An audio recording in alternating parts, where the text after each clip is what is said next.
Assalamu alaikum, Bwana Yesu asifiwe, na wasalimu kwa jina la Jamhuri.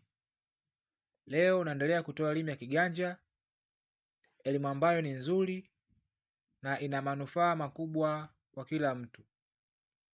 Kupitia kiganja chako unaweza ukaona mapitio yako na maisha yako kwa ujumla. Hiko kiganja chako kina mistari. Kila mstari una maana yake na una sifa zake. Kwenye hicho kiganja chako kuna mstari wa maisha, kuna mstari unaonyesha akili yako jinsi ilivyo, kuna mstari unaonyesha upendo wako, kuna mstari wa keria kazi zako, kuna mstari wa mafanikio, lakini pia kuna mstari wa ndoa.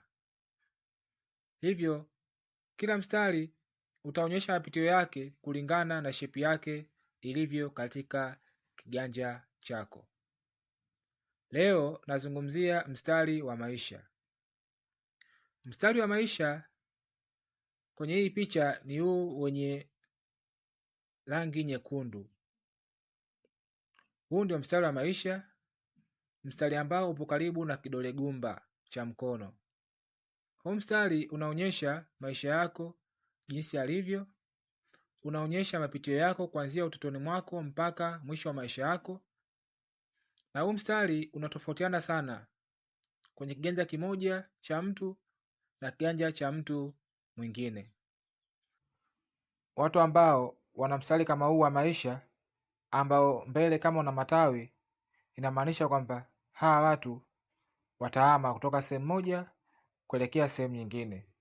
Ukiona matawi kama haya kwenye mstari wako wa maisha kwa mbele, ukiangalia ukiona matawi tu, basi ujue wewe katika maisha yako utahama huo mji unaokaa na utaelekea mji mwingine. Watu ambao kwenye mstari wao wa maisha kuna mafundofundo kuanzia mwanzo mpaka mwisho, hii ina maana kwamba watakutana na changamoto kuanzia mwanzo wa maisha yao mpaka mwisho wa maisha yao. Fundo ukiliona kwenye mstari wa maisha inamaanisha hiyo sehemu ina changamoto sana katika maisha yako. Sasa itategemea na hilo fundo lipo sehemu gani. Kuna wengine fundo liko mwanzoni, kuna wengine fundo lipo katikati, kuna wengine fundo liko mwishoni. Sehemu yoyote kwenye mstari wako wa maisha inawezekana likawa fundo. Na sehemu hiyo ikifika tu kwenye kipindi cha maisha yako, na maana hiko kinakuwa ni kipindi cha changamoto katika maisha yako.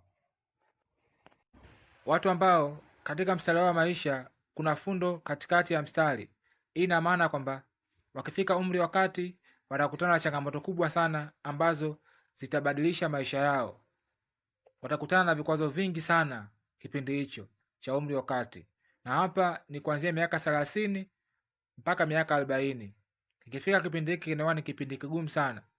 Lakini ili fundo likipita, maisha yatarudi kama kawaida na utaendelea kwenye maisha yako kama kawaida.